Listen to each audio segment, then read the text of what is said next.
Hello friends, good morning. आशा करता हूँ आप सब अच्छे हैं। आज हम डिस्कस करेंगे एक नया टॉपिक जो है एक्सचेंज ट्रेडेड फंड, ईटीएफ कहते हैं हम इसे। इसके बारे में आज हम डिटेल में डिस्कस करेंगे। इससे पहले मैं एक रिक्वेस्ट करना चाहूँगा, यदि आपने इस चैनल को सब्सक्राइब नहीं किया है तो अभी करें, साथ ही बेल आइकन को भी प्रेस करें ताकि जितने भी नए वीडियो की नोटिफिकेशन है आपको डायरेक्ट मिले, और इस वीडियो को ज़्यादा से ज़्यादा लोगों से शेयर करें।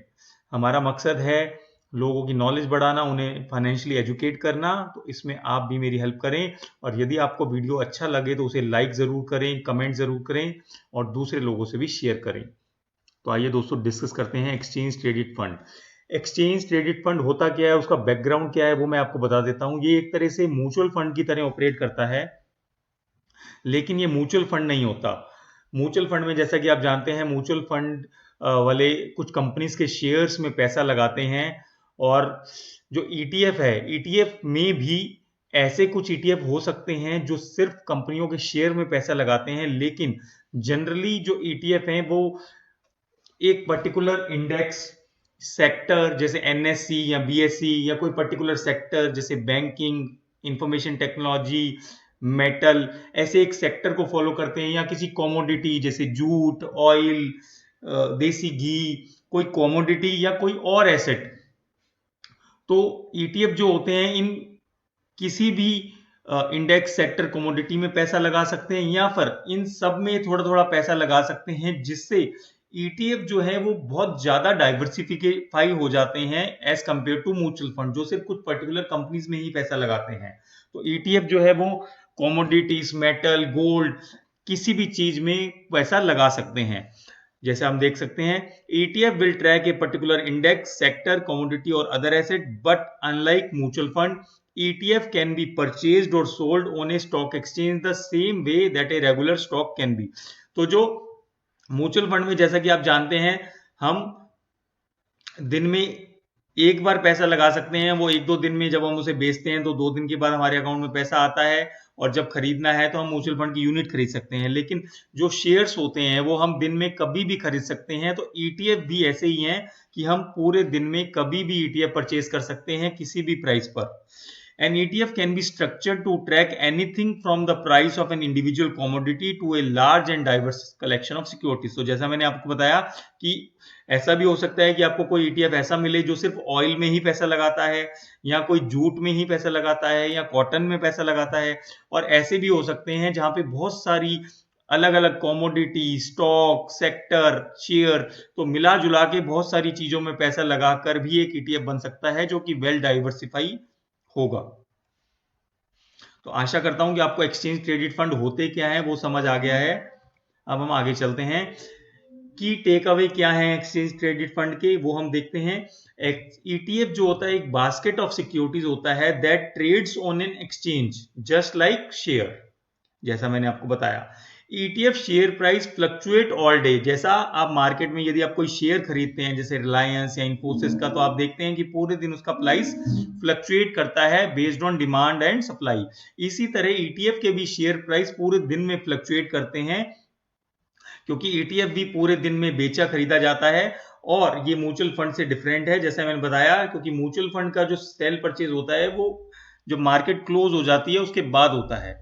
ETF can contain all type of investment including shares, commodities or bonds, gold, etc. ETF offer low expense ratio। तो म्यूचुअल फंड में जब आप परचेज करते हैं तो आपको एक या 2% एक्सपेंस देना पड़ता है। तो ईटीएफ में जो वो एक्सपेंस का रेशियो है वो कम होता है, और उसमें ब्रोकर का कमीशन भी कुछ कम होता है। तो ये म्यूचुअल फंड के कंपैरिजन में थोड़े सस्ते पड़ते हैं। ETF tend to be more cost effective and more liquid compared to mutual fund। तो म्यूचुअल फंड, जैसा कि मैंने बताया, यदि आप आज बेचते हैं तो आपको 2 दिन के बाद पैसा मिलता है T+2। और ETF जो होता है जैसे ही आप बेचते हैं तो आपको इसमें भी पैसा 1 या 2 दिन में मिलता है, लेकिन म्यूचुअल फंड के कंपैरिजन में ये थोड़ा सा ज्यादा लिक्विड होता है। ETF is a type of fund that hold multiple underlying assets। बहुत सारी मल्टीपल एसेट्स हो सकती हैं, rather than only one like a share does। Share में होता है कि इन्फोसिस का शेयर है तो सिर्फ इन्फोसिस की एसेट्स हैं, लेकिन ETF में बहुत सारी कंपनियों के हो सकते हैं, बहुत सारी कंपनियों के शेयर प्लस कुछ कमोडिटीज हो सकते हैं, गोल्ड हो सकता है, मेटल हो सकता है, तो बहुत सारी एसेट्स हो सकती हैं। Because there are multiple assets within an ETF, they can be popular choice for diversification. तो आप यदि आपको ये नहीं पता कि आप अपना 1 लाख रुपया कहाँ लगाएं, लेकिन आपको ये भी पता है कि मैं एक ही सेक्टर में इन्वेस्ट नहीं करना चाहता, तो आप किसी ईटीएफ के लिए जा सकते हैं जिसने बहुत सारी एसेट्स, बहुत सारी कमोडिटीज में पैसा लगाया हो, जिससे आपका वो 1 लाख रुपया डाइवर्सिफाई हो और एक सेक्टर में नुकसान हो तो आपको पूरे पैसे का नुकसान ना हो, तो डाइवर्सिफाई हो के वो पैसा इन्वेस्ट करेगा जो भी ईटीएफ होगा। ETF can thus contain many type of investment including share, commodity, bond or a mixture of investment type. An ETF can own hundred or thousands of share across various industries or it could be isolated to one particular industry or sector. तो एक sector का ETF भी होगा, आपको मिलेगा। आपको एक ETF जो बहुत सारी सेक्टर्स में पैसा लगाया हो ऐसा ETF मिलेगा, तो आपको अपनी चॉइस के ETF के हिसाब से सर्च करना है और उस ETF में पैसा लगाना है।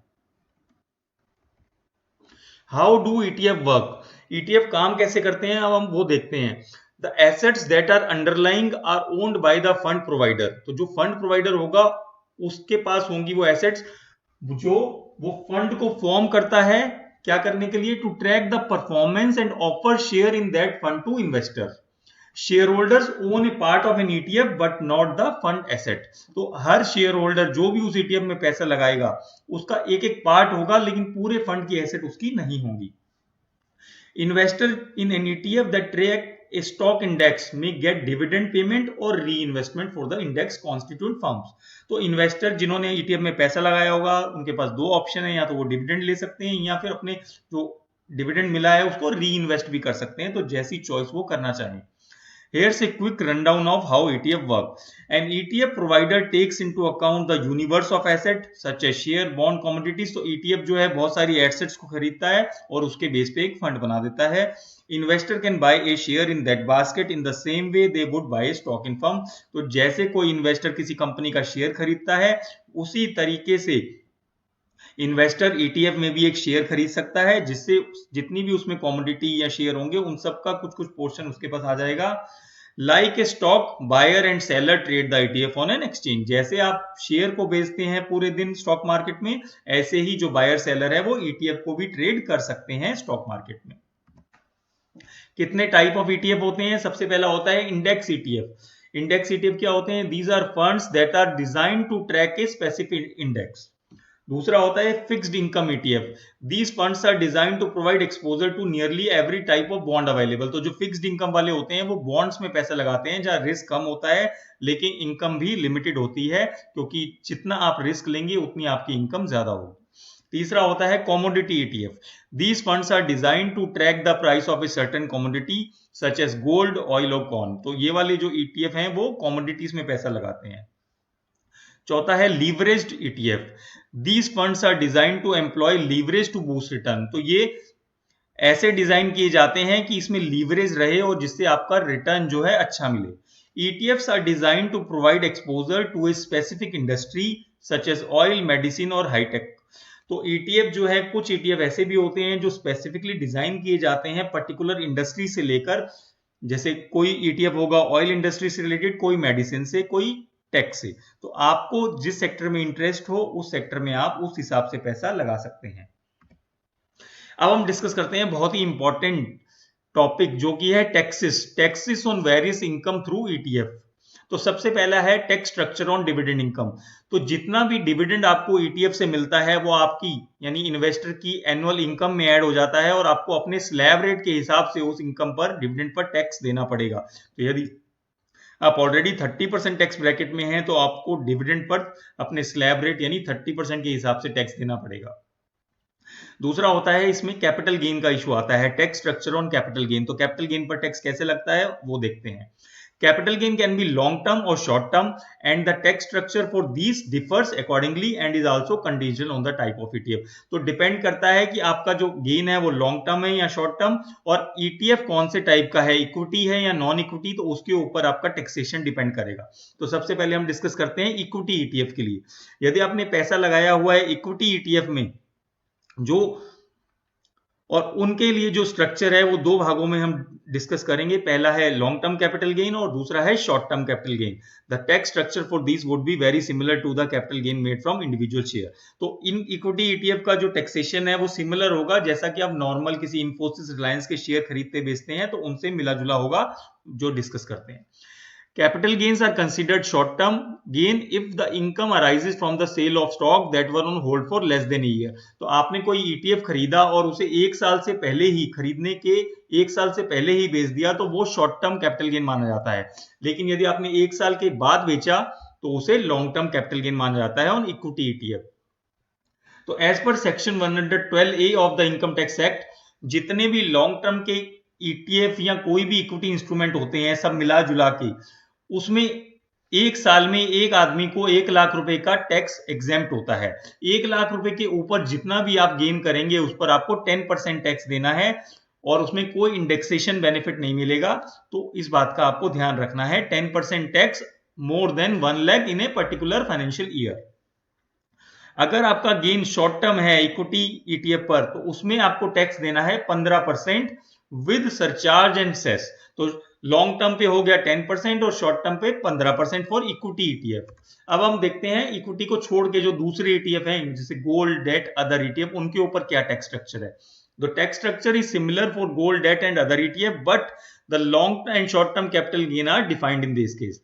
तो यदि आपने गोल्ड, डेट, अदर जितने भी ETF हैं एक्सेप्ट इक्विटी, वो वाले ETF 3 साल तक रखे और उसके बाद बेचे तो वो लॉन्ग टर्म माने जाएंगे और 3 साल से पहले ही आपने बेच दिए तो वो शॉर्ट टर्म माने जाते हैं। तो लॉन्ग टर्म पे आपको टैक्स देना पड़ेगा 20%, लेकिन इसमें आप अपना कॉस्ट का इंडेक्सेशन कर सकते हैं जो कि इनकम टैक्स डिपार्टमेंट हर साल इशू करता है। तो मान लीजिए आपने 3 साल पहले 1 लाख रुपए में खरीदे थे और 3 साल बाद बेचते हैं तो उसमें आप कॉस्ट का इंडेक्सेशन कर सकते हैं, यानी 3 लाख को इंडेक्स जो इनकम टैक्स द्वारा इशू किया जाता है हर साल उसके हिसाब से अपनी कॉस्ट आपकी बढ़ जाएगी। 1 लाख में खरीदे थे तो आज की डेट में हो सकता है 1,30,000 हो जाए और जितने में आपने बेचा 2 लाख में तो 2 लाख माइनस 1,30,000 70,000 रुपए का लॉन्ग टर्म कैपिटल गेन हुआ, उसके ऊपर 20% का टैक्स लग जाएगा। और यदि शॉर्ट टर्म कैपिटल गेन है एक्सेप्ट इक्विटी तो आपको ये वाला जो गेन होगा वो आपकी नॉर्मल इनकम में ऐड हो जाएगा और आपको स्लैब के हिसाब से टैक्स देना पड़ेगा। तो यदि आप 30% के स्लैब में आते हैं तो 30%, 20% के स्लैब में है तो 20%। तो शॉर्ट टर्म कैपिटल गेन जो है आपकी नॉर्मल इनकम में ऐड हो जाता है और उसके हिसाब से आपको स्लैब के हिसाब से टैक्स देना पड़ता है। इसमें आपको कोई भी क्वेश्चन हो आप कमेंट्स में मुझसे पूछ सकते हैं। अब एक बहुत ही important topic, carry forward loss for sale of ETF। मान लीजिए कि एक साल में आपको लॉस हो गया शॉर्ट टर्म या लॉन्ग टर्म, तो उसका क्या कर सकते हैं, तो उसका अब डिस्कस करेंगे। The rule for set off and carry forward of losses on the sale of ETF are as below.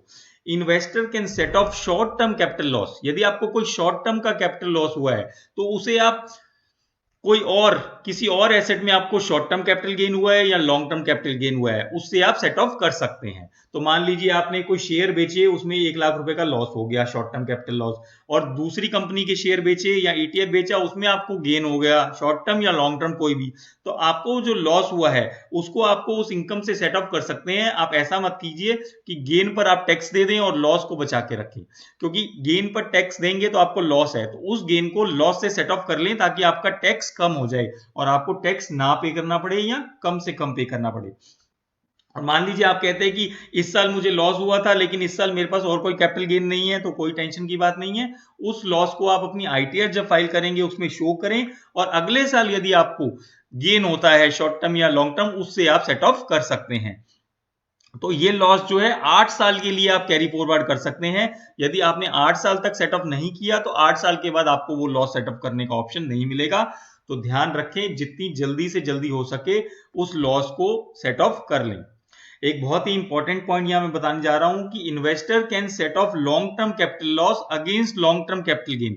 तो यदि आपको लॉस हुआ है लॉन्ग टर्म का तो वो सिर्फ आप लॉन्ग टर्म कैपिटल गेन से ही सेट ऑफ कर सकते हैं। तो ध्यान रखें लॉन्ग टर्म कैपिटल लॉस सिर्फ लॉन्ग टर्म कैपिटल गेन से ही सेटअप हो सकता है, लेकिन शॉर्ट टर्म कैपिटल गेन आप दोनों लॉस से सेटअप कर सकते हैं, चाहे वो शॉर्ट टर्म कैपिटल गेन हो या फिर लॉन्ग टर्म कैपिटल गेन। तो शॉर्ट टर्म कैपिटल लॉस के लिए ज्यादा बेनिफिट है, वो दोनों से सेटअप हो सकता है, लेकिन लॉन्ग टर्म कैपिटल लॉस जो है वो सिर्फ लॉन्ग टर्म कैपिटल गेन के अगेंस्ट ही सेटअप हो सकता है। और 8 साल के लिए ये कैरी फॉरवर्ड भी हो सकता है। अब हम कुछ बेनिफिट्स देख लेते हैं ईटीएफ में इन्वेस्ट करने के। सबसे पहला है सिंपल टू ट्रेड, बहुत ही सिंपल है, जैसे आप शेयर खरीदते बेचते हैं वैसे ही आप ईटीएफ खरीद बेच सकते हैं। Transparency, majority of ETF are required to report their holding on a daily basis. तो डेली बेसिस पे ईटीएफ आपको होल्डिंग बताएंगे कि हमने कहां कहां पैसा लगा रखा है, तो आपको ट्रांसपेरेंट रहेगा कि आपने पैसा कौन कौन से सेक्टर में लगा रखा है। Trading transaction, since they are traded like stock, investor can place order type. तो जैसे ये शेयर की तरह ट्रेड होते हैं तो आप नॉर्मल शेयर की तरह ही इसमें ऑर्डर लगा सकते हैं। एक limit order, stop loss order, सभी तरह के ऑर्डर इसमें लगा सकते हैं जो कि म्यूचुअल फंड में अवेलेबल नहीं होते। ETF are more tax efficient than actively managed mutual fund because they generate less capital gain distribution। क्योंकि ETF में जितना पैसा होता है जनरली री इन्वेस्ट किया जाता है, तो उसमें आपको टैक्स इफिशियंसी आ जाती है। इसके कुछ डिसएडवांटेज भी है जो हम डिस्कस करते हैं। ट्रेडिंग कॉस्ट, तो यदि आप मॉडेस्ट बहुत सारा पैसा इन्वेस्ट करते हैं फ्रीक्वेंटली, तो उसमें थोड़ा सा आपको खर्चा बढ़ जाता है।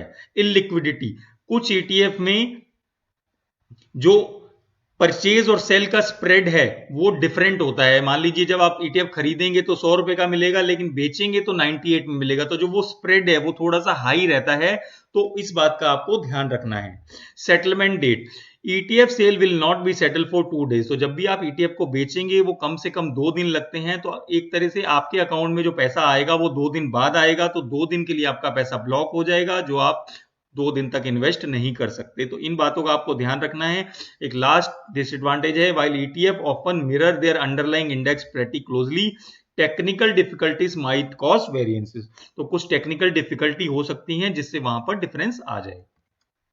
कुछ एग्जाम्पल भी मैं बता देता हूं आपको ईटीएफ के, जैसे कि आप गूगल में सर्च कर सकते हैं HDFC Sensex ETF, Motilal Oswal Nasdaq 100 ETF, IDBI gold ETF, Invesco India gold ETF. तो इनके नाम से ही आप देख सकते हैं कि आईडीबीआई और इन्वेस्को जो है गोल्ड से रिलेटेड ईटीएफ है। निपॉन ईटीएफ कंजम्पशन, ये कंजम्पशन यानी कमोडिटी से रिलेटेड है, और निपॉन ईटीएफ इंफ्रा बीईएसएस, तो ये इंफ्रा रिलेटेड स्टॉक या कमोडिटी से रिलेटेड ईटीएफ है। कुछ ईटीएफ जिन्होंने अच्छा रिटर्न दिया है उनका एसेट साइज भी मैंने दिखाया है। तो पहला है यूटीआई निफ्टी 50 ईटीएफ, तो इसने जो पैसा निफ्टी 50 में लगाया हुआ है, इनका 10,000 करोड़ का एसेट्स हैं, एनएवी 227 रुपए है एक यूनिट। 1 साल का रिटर्न 16%, 2 साल का 14% और पिछले 3 साल का 16% पर ईयर का रिटर्न दिया है इन्होंने। तो आप देख सकते हैं फिक्स डिपॉजिट में यदि आप पैसा डालते तो 7% 8% मिलता, लेकिन यहाँ कंटिन्यूसली 16% 14% हर साल रिटर्न आपको मिल रहा है। दूसरा है सीपीएससी एक्सचेंज ट्रेडेड फंड, इसमें देखिए 27,000 करोड़ की एसेट है इस फंड में, एनएवी 63 रुपए है।